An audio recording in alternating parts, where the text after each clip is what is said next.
एक होता राजा सिंह जंगलाचा. आणि मग तो एका दिवस झोपला. तो एक उंदीर आला आणि त्याच्या अंगावर उल्या खाऊ लागला, फिसलपट्टी खेळू लागला. आणि तेव्हा सिंहाला आली जाग. आणि मग तेव्हा उंदीरला पकडलं. त्यानं असं खणखण उंदीरला घाबरला, ढल ढल ढल. आणि मग तेव्हा आणि मग उंदीर घाबरला. तर तो म्हणला, महाराज मी एका तुमच्या कामी सोडून टाका.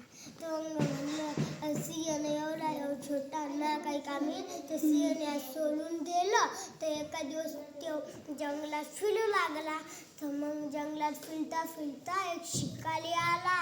आणि त्या शिकारीनं सिंहाला पकडलं. आणि मग तेव्हा शिकारी येऊ लागला जवळ पळत पळत. आणि तेव्हा शिकारी येऊ लागला जवळ पळत पळत सिंहाच्या. पण त्याच्या पहिले बसला पळत पळत. आणि मग त्या जाळं तोडून टाकलं. तेव्हा शिकारी आला. तो जोरात धावला शिकारी. आणि मग तेव्हा शिकारी बेला आणि गेले घरी.